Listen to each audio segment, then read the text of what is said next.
Pues, ¿cuál es el contexto, las consecuencias geopolíticas de la detención de Nicolás Maduro?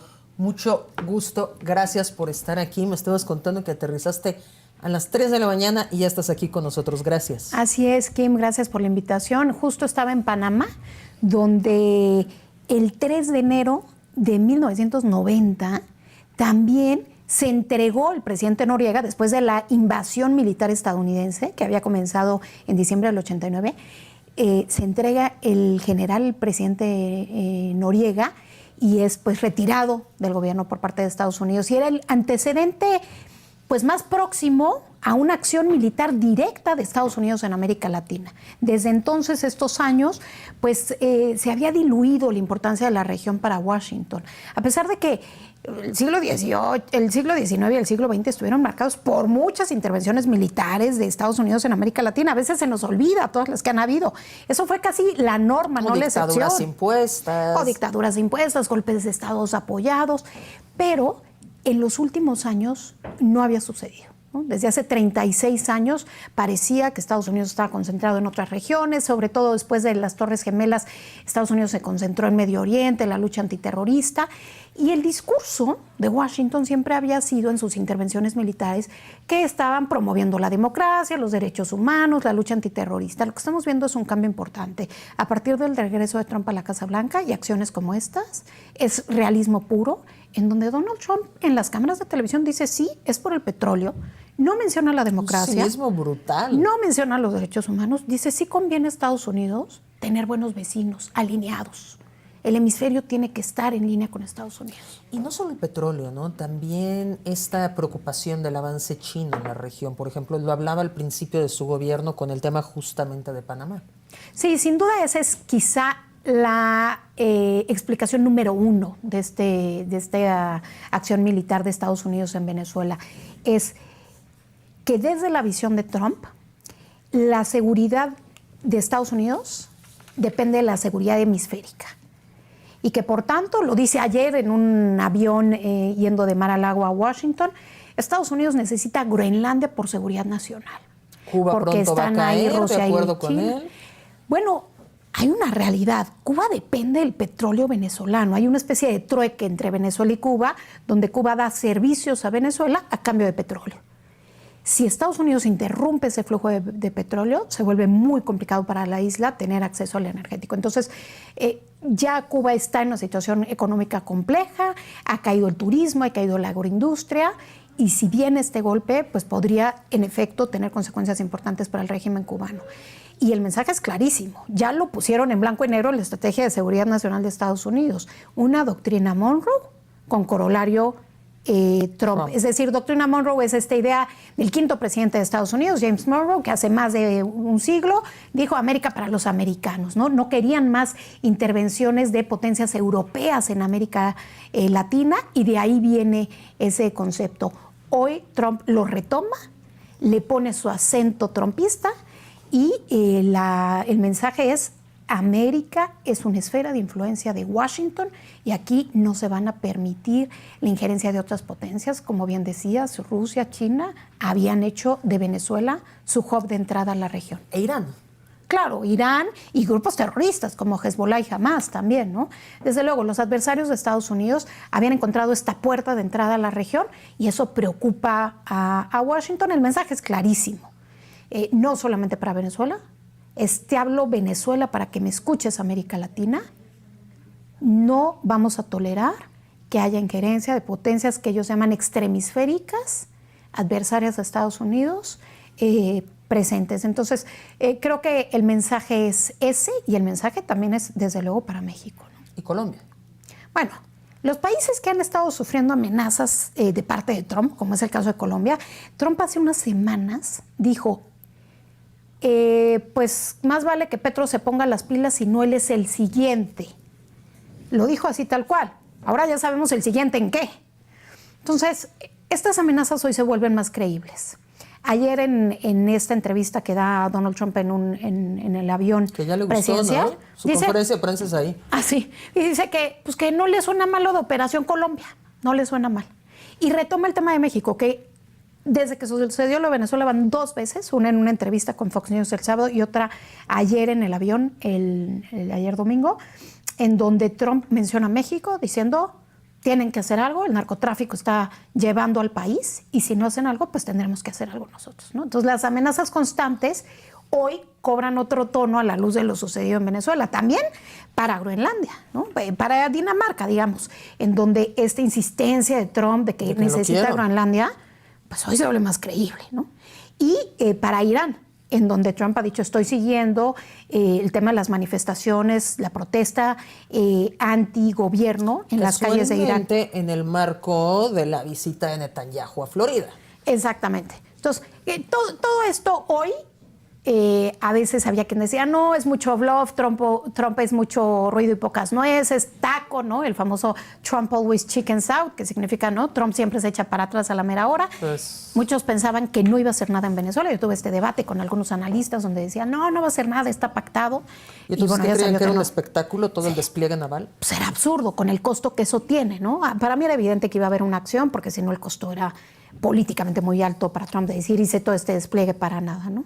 Y ya está claro que fue una acción que se planeó durante meses, la CIA se infiltró, tenían informantes en el terreno, sabían cómo estaba vestido Maduro, por dónde caminaba, en qué casa de seguridad estaba, hicieron una réplica de la casa de seguridad de Maduro en otras latitudes, no en Venezuela, para ver qué escenarios se podían gestionar, bajaron la electricidad, vamos, fue una acción audaz. 40 minutos le de salió, película. Le salió sin una sola gota de sangre estadounidense. Hay que decir que se reportan 80 muertes en el lado venezolano, pero Estados Unidos no pierde a nadie. Entonces le salió como Trump hubiera querido.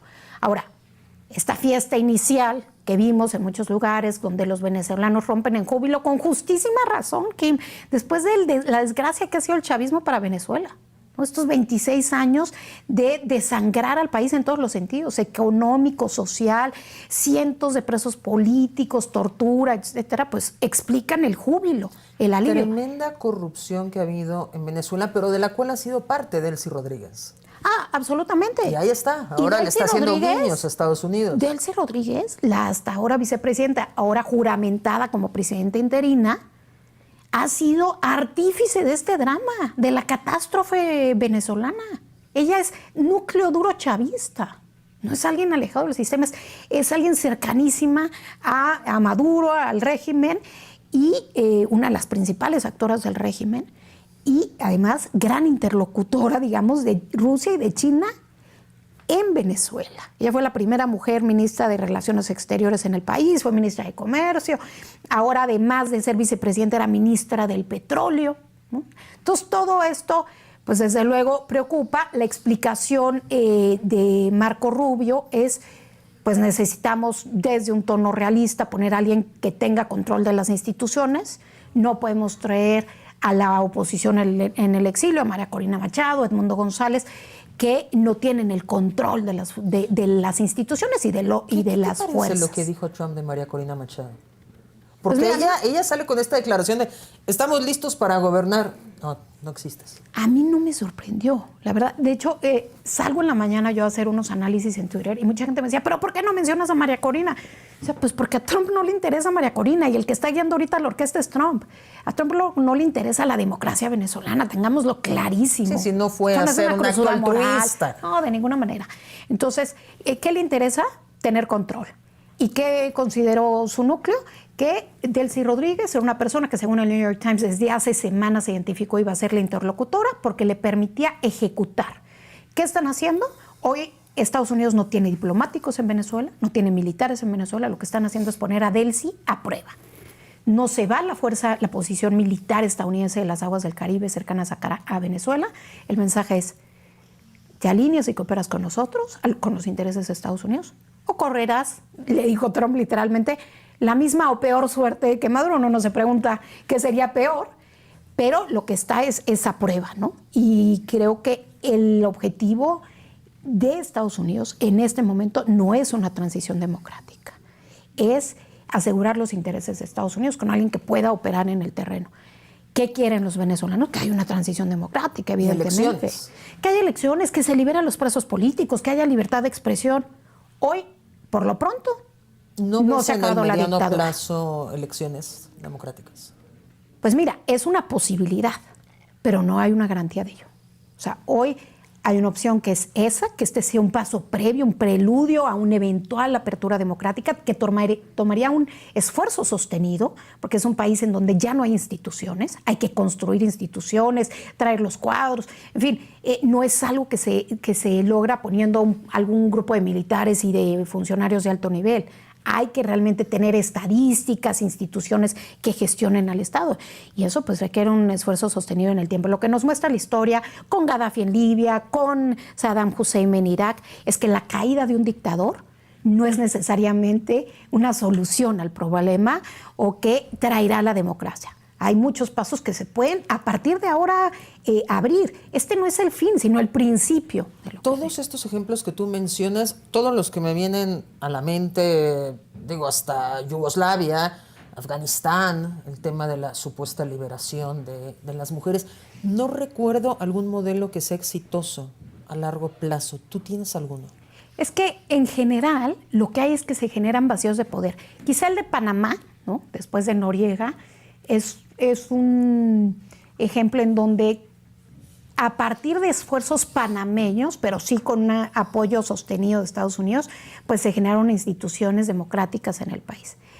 Pero bueno, Panamá es un país muy pequeño comparado a Venezuela en términos geográficos, en términos de población, en términos de complejidad. Entonces, esta es una prueba mayúscula, el vacío de poder es peligroso. Por eso, en la frontera, por ejemplo, con Colombia, este fin de semana, del lado colombiano, había tanquetas del ejército de Colombia, porque había preocupación de qué podía suceder ante este cambio, esta fluidez en el escenario político venezolano. Sin embargo, se ha dado con relativa calma, lo que indica que potencialmente hubo un acuerdo por parte de Delcy Rodríguez con Washington y con el liderazgo militar, porque el ejército no se tardó en reconocer a Delcy como presidenta interina. Entonces, presumiblemente hubo algún acuerdo para que esto se diera de manera, entre comillas, tersa, pero eso no significa que está libre de posibilidades de que esto caiga en un caos en algún momento. Entonces, hombre, el mejor escenario es que esto sea un preludio para una democracia, pero no necesariamente es el caso. Hay que ver qué pasa en las siguientes semanas, días. Un mensaje muy interesante, ¿no?, para el electorado en América Latina. Ya vimos lo que pasó en Honduras, ya vimos lo que pasó en Bolivia. Pues mira, un Donald Trump que no ha tenido ningún empacho en decir que quiere moldear la política latinoamericana. Amenazó a Argentina con retirarle el apoyo financiero si no ganaba en las legislativas el partido de Milei. Amenazó a Honduras, lo mismo, con retirarle el apoyo si no ganaba Tito Asfura, su candidato afín. Y ahora ya no nada más son amenazas financieras, lo que vemos es intervención militar directa. Hasta ahí está dispuesto a llegar Donald Trump. Y entonces, desde luego que uno entiende el júbilo venezolano, pero más allá de Venezuela, esto se inscribe en una lógica que no es nada más ir a tirar a un dictador, es una lógica de Estados Unidos en donde hay amenazas para distintos países y donde Trump se siente cómodo con el uso de la fuerza militar. Leía un reporte de la revista digital Le Grand Continent donde hablan de que durante lo que va del mandato Trump ha llevado a cabo 637 ataques aéreos, más de los que hizo Biden en toda su administración. Ninguno de estos ataques aéreos avalado por la ONU.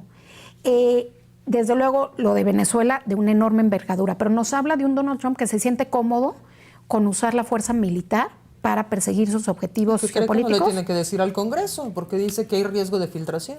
Y que el derecho internacional le tiene sin cuidado. O sea, esta idea de que Estados Unidos era el campeón del orden liberal occidental se acabó. Ya era un orden fracturado, ya el multilateralismo estaba en un enorme decaimiento, digamos, en las últimas décadas, sobre todo a partir de 1990. No tenía dientes, pero lo que estamos viendo son ya las actas de defunción formales de ese sistema que funcionó durante décadas.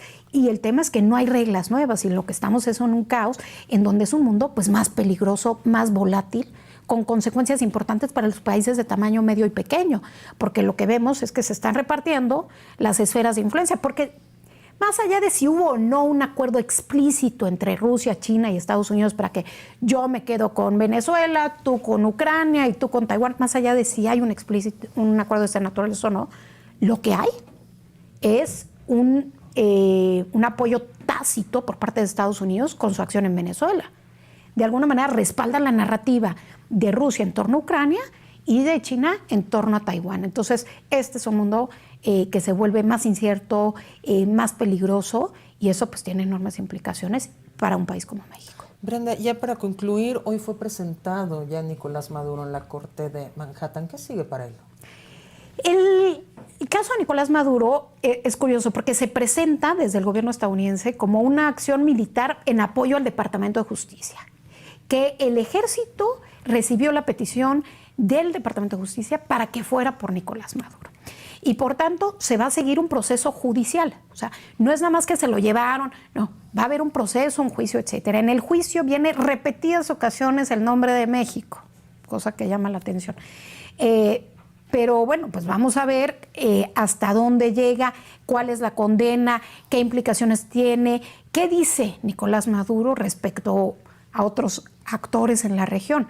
Pero creo que de fondo lo que hay es una advertencia, ¿no? Una advertencia para los países en donde hay pues una visión diferente a los intereses trumpistas, por un lado, y por otro lado, un manto de cobijo político al crimen organizado, ¿no? Entonces, esta es la cristalización de ello, lo estamos viendo en blanco y negro. Países como México, que tiene ya en este año la renegociación del TEMEC, revisión que va a ser renegociación en un año electoral en Estados Unidos, con la repetición infinita por parte de Washington de que México está gobernado por los cárteles, pues tienen esta vulnerabilidad, la narcopolítica, porque más allá de que la presidenta Sheinbaum ha querido acomodar las peticiones de Washington, ha querido ser receptiva a las peticiones de Washington, ha sido muy evidente, ¿no? Le entregó 55 reos que estaban en las cárceles mexicanas por temas de narcotráfico sin que mediara un proceso de extradición de por medio, puso la Guardia Nacional en la frontera para controles migratorios, en fin, está claro que la presidenta, más allá de un discurso que a veces mantiene para ciertas áreas de su movimiento político, Morena, que son más radicales, ella ha buscado llevar la fiesta en paz con Trump, digamos. Pero está claro que eso no necesariamente tiene todavía satisfecho a Trump, que dice hay que hacer algo. Y creo que ahí las alertas están prendidas, el riesgo no ha desaparecido, esta idea de no va a pasar nada. Desde luego México es el mayor socio comercial de Estados Unidos, hay enormes implicaciones para Washington de lo que es la relación México-estadounidense, pero no se pueden descartar con un personaje como Donald Trump los riesgos que existen para nuestro país. Brenda, muchísimas gracias. Gracias a ti. Sé que no has dormido y que vas a tener un día tremendo, por eso te agradecemos el doble que hayas estado con nosotros. Gracias por la invitación, siempre un gusto estar en La Saga. Muchísimas gracias, Brenda Estefan. Y nosotros vamos a ver porque La Saga ya llegó a 3 millones de suscriptores. Una trayectoria ejemplar. Hoy Adela Micha figura en el top 6 de los comunicadores más mencionados y consumidos en redes sociales. El Instituto Reuters y la Universidad de Oxford dieron a conocer a las principales figuras en el sector de noticias de cada país. Adela es la única comunicadora que se mantiene vigente únicamente usando medios digitales y no tradicionales. En México, ocupamos una posición privilegiada gracias a tu apoyo y preferencia. La dedicación y el esfuerzo se han traducido en resultados impecables con un solo fin, el de informar. Más de 30 años de trayectoria respaldan este proyecto incansable que ya suma 3 millones de suscriptores en YouTube. Con tu apoyo, seguiremos creciendo.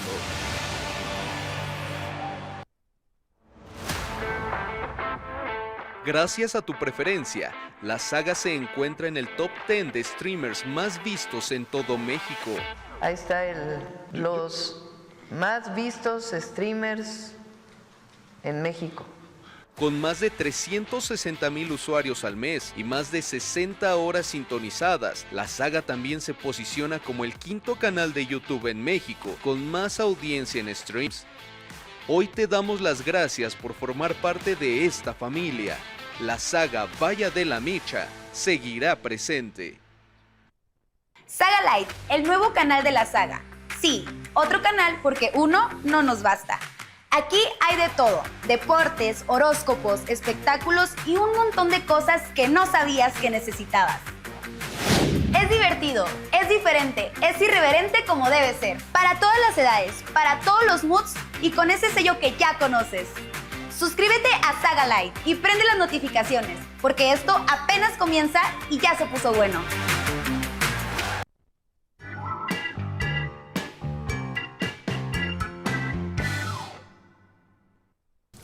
Pues habemos montón. Habemos Sin montón. duda. Y ya está Javi Derma con nosotros, Ya. Emilio Morales.